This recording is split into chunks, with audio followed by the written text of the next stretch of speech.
तो hey guys, स्वागत है मेरे इस यूट्यूब चैनल हिंद क्लासेस 234 पे।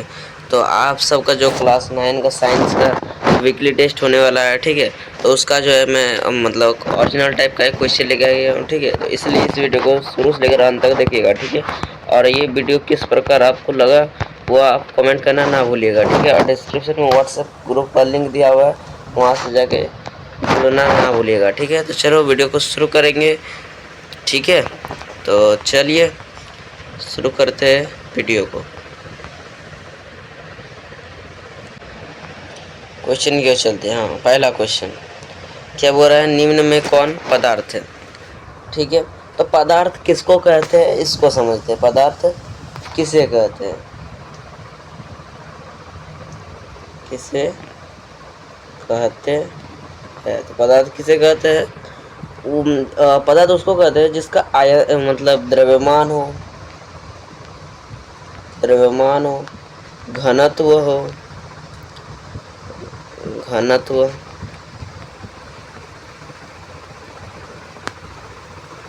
ठीक है। घनत्व होगा उसका आयतन होगा, ठीक है।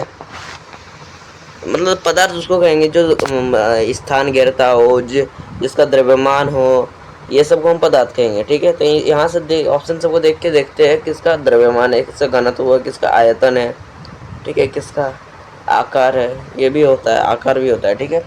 तो देखो, स्नेहा का कोई आकार होता है, कोई घनत्व होता है।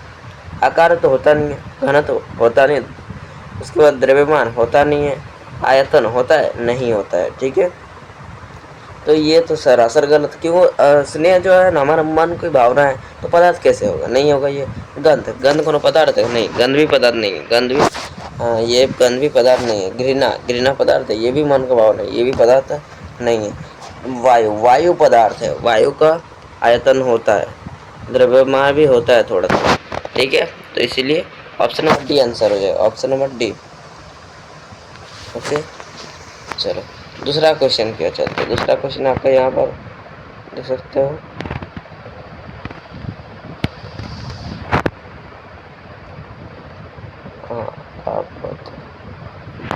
हाँ, अगरबत्ती की सुगंध आपको दूर से ही मिल जाती है, इससे पदार्थ के किस गुण का पता चलता है। तो पदार्थ के किस गुण का पता चलता है। पदार्थ के कण बहुत छोटे होते हैं, पदार्थ के कणों के बीच रिक्त स्थान होते हैं, पदार्थ के कण एक दूसरे को आकर्षित करते हैं, पदार्थ के कण निरंतर गतिशील होते हैं।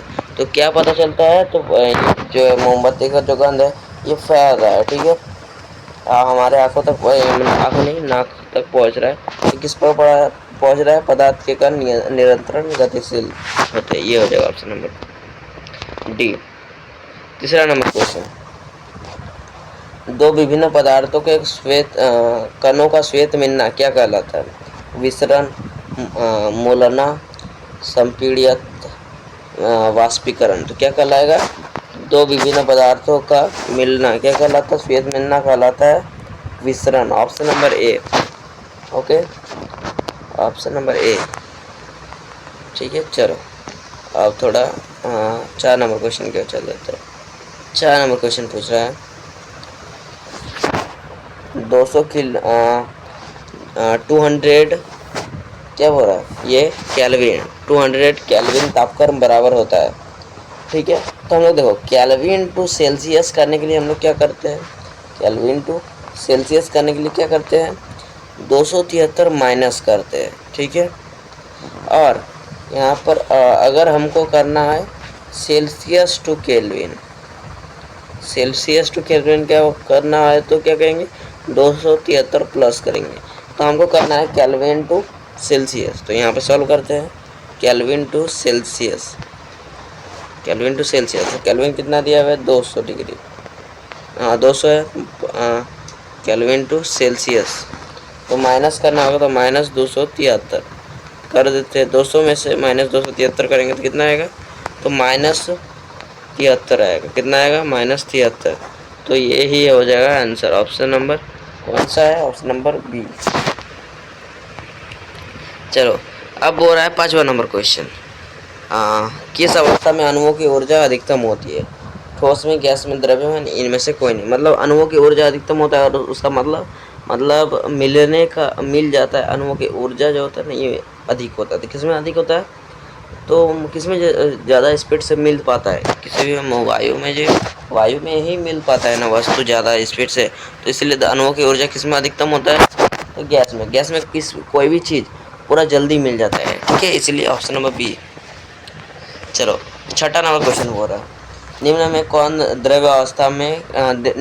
में द्रव्य अवस्था में कौन निश्चित होता है? आकार निश्चित होता है, वेग निश्चित होता है, आयतन निश्चित होता है, द्रव्यमान निश्चित होता है। तो द्रव्य में कौन सा निश्चित होता है? तो द्रव्य में क्या निश्चित होता है? आयतन निश्चित होता है, ठीक है। और पूछ देगा अनिश्चित, यहाँ पर अगर पूछ देगा अनिश्चित, रुको, अनिश्चित किस में होता है? तो द्रव्य में अनिश्चित होता है आकार जो है ना ये अनिश्चित होता है। अब पूछ रहा है 7वां नंबर क्वेश्चन, 0 डिग्री सेल्सियस बराबर होता है। तो देखो सेल्सियस टू केल्विन करने के लिए हम लोग बोले क्या करना होता है? केल्विन टू सेल्सियस करने के लिए 273 जोड़ना पड़ता है, ठीक है। तो हम लोग 0 डिग्री में से 273 अगर जोड़ देंगे 0 में से तो कितना आएगा? 273 ही आएगा, ठीक है। तो इसीलिए यहाँ पर कौन सा में ऑप्शन है? 173, ये तो सही नहीं है। 100 केल्विन ये तो गलत है। 273 हाँ ये सही है, ठीक है। 373 ये तो गलत है। तो मतलब ऑप्शन नंबर कौन सा हो जाएगा? सी, ऑप्शन नंबर सी। सॉल्व करके भी बता दिए, ठीक है। अब पूछ रहा है 8वां नंबर क्वेश्चन, द्रव्य से वाष्प बनने की प्रक्रिया कहलाती है? संघनन, वाष्पन, जमना, ऊर्ध्वपातन। क्या कहलाता है? द्रव्य के वाष्पन बनने की प्रक्रिया क्या कहलाता है? द्रव्य से मतलब द्रव्य कोई भी चीज़, अगर तुम पानी को रख देते हो ऐसे गैस में आग में रख देते हो तो आग में क्या होता है? उसके बाद वाष्प निकलता है ना, तो वही क्या होता है? द्रव्य से वाष्प बनने की प्रक्रिया क्या कहलाएगा? वाष्पन बनाएगा, क्या कहलाएगा? ऑप्शन नंबर बी, ठीक है। चलो 9वां नंबर क्वेश्चन किधर गया? हाँ, ठोस से द्रव्य में परिवर्तन कहलाता है, ठीक है। और मैं बता देना चाहता हूँ कि अगर आप अभी तक हमारे चैनल पर नहीं जुड़े हो तो चैनल पे जुड़ जाइएगा, ठीक है। इसीलिए मैं इसी प्रकार वीडियो छोड़ता रहता हूँ, ठीक है। क्लास 9 का सेट 2 भी ये छोड़ दूंगा, ठीक है। ये सेट 1 है, ठीक है। सेट 2 भी छोड़ दूंगा क्लास 9 का, ठीक है। और मैं बता देता हूँ कि अगर आप सब अभी कमेंट नहीं किए तो कमेंट कर दीजिए, ठीक है। कमेंट करने से मुझे मोटिवेट मिलता है कि और वीडियो बनाने का चाह बढ़ता है, ठीक है। तो इसीलिए कमेंट करना ना भूलिएगा और शेयर भी कर दीजिएगा अपने दोस्तों तक, ठीक है। शेयर भी कर दीजिएगा, शेयर भी कर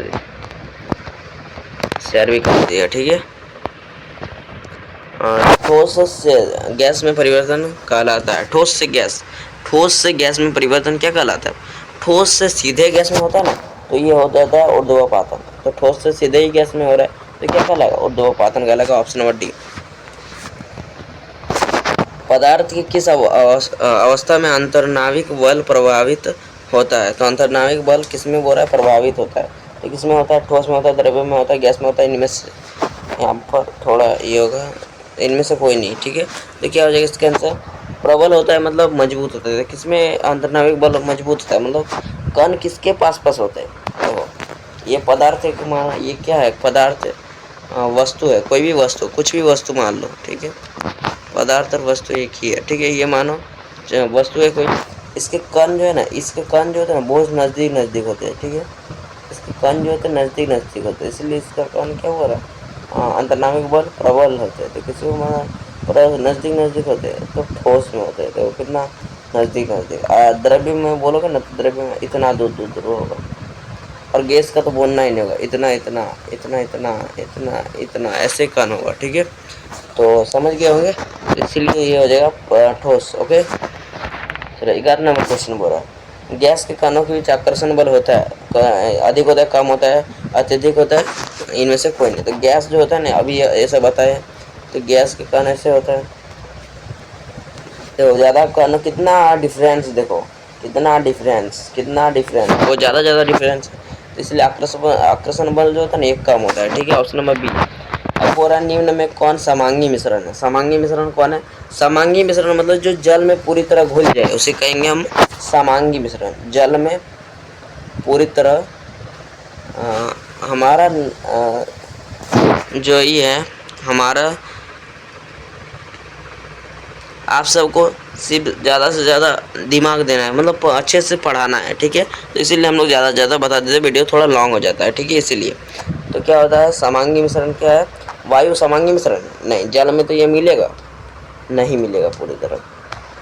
लकड़ी समांगी मिश्रण नहीं, ये तो नहीं मिलेगा। मिट्टी समांगी मिश्रण नहीं। सोडा जल, सोडा में जल समांगी मिश्रण, ऑप्शन नंबर बी, ठीक है, option number B. 13 number question कह रहा है निम्न में कौन विसमांगी मिश्रण है? तो सोडा जल, अभी बताए सोडा जल क्या है? समांगी मिश्रण है, ये तो है। उसके बाद विषम वायु, वायु कौन है? ये समांगी मिश्रण है, वायु समांगी मिश्रण है नहीं है। सिरका क्या है? समांगी मिश्रण है, हाँ से समांगी मिश्रण है, मिल जाएगा। बर्फ, बर्फ समांगी मिश्रण है, हाँ मिल जाएगा ये भी जल में, तो इसीलिए समांगी मिश्रण है। अर्थात कौन सा आंसर हो जाएगा? बी समांगी पूछा है तो ऑप्शन नंबर बी हो जाएगा, option number B. Okay. 40 number question, समांगी मिश्रण को क्या कहते हैं? समांगी मिश्रण को क्या कहते हैं? ठीक है, क्या कहते हैं समांगी मिश्रण को? निलंबन कहते हैं, विलयन कहते हैं, कोलाइडल कोलाइडी कहते हैं, और इनमें से कोई नहीं कहते हैं, ठीक है। तो क्या हो जाएगा इसका? समांगी मिश्रण किसे कहते हैं? तो समांगी मिश्रण कहते हैं विलयन को कहते हैं, ऑप्शन नंबर 2, ऑप्शन नंबर 2 यहाँ पर बी हो गया। यहाँ पर थोड़ा ऑप्शन सब गलती लिखा गया, बी हो गया। यहाँ पर 1 2 लिखा गया है, कोई बात नहीं। चलो 15 नंबर क्वेश्चन बोलो, निम्न में कौन निलंबन है? निलंबन कौन है? तो गोंद है, कोका कोला है, सोडा जल है, दोहा है। तो इनमें से कौन बोला है निलंबन है? मतलब निलंबन के कण जो होते हैं ना, ये थोड़े बड़े होते हैं। सबसे छोटे होते हैं विलियन, विलियन। उसके बाद होते हैं उसके बाद होते हैं कोलाइडल, नहीं हाँ कोलाइडल होते हैं। उसके बाद निलंबन होते हैं। निलंबन के कण थोड़े बड़े बड़े होते हैं। तो ये धुआं जो है ना एक निलंबन है, ठीक है, ऑप्शन नंबर डी। चलो 16 नंबर क्वेश्चन बोल रहा है 25 डिग्री सेल्सियस पर जल की भौतिक अवस्था क्या होती है? तो 25 डिग्री सेल्सियस जल की भौतिक अवस्था क्या होती है? गैस होती है, विलियन होती है, विलियम होती है, ठोस होती है, द्रव्य होती है, ठीक है। तो क्या होता है 25 डिग्री सेल्सियस पर? 25 डिग्री पर द्रव्य होती है, ऑप्शन नंबर डी। ओके। अगर बोल देगा यहीं पर ये 25 डिग्री की जगह बोल देगा 100 डिग्री सेल्सियस, 100 डिग्री सेल्सियस पर जल की भौतिक अवस्था क्या होती है? तो क्या होता है? गैस होता है। 100 डिग्री सेल्सियस पर होता है गैस। और 0 डिग्री इसके जगह पर और बोल देगा 0 डिग्री। तो 0 डिग्री सेल्सियस पर कितना होता है? तो 0 डिग्री सेल्सियस पर होता है ठोस, ठीक है। समझ में आ गया? चलो आज के लिए इतना ही, फिर मिलते हैं नेक्स्ट वीडियो में, तब तक के लिए बाय। और सेट टू के लिए अभी तक सब्सक्राइब नहीं किए तो सब्सक्राइब कर दीजिए सेट टू के लिए।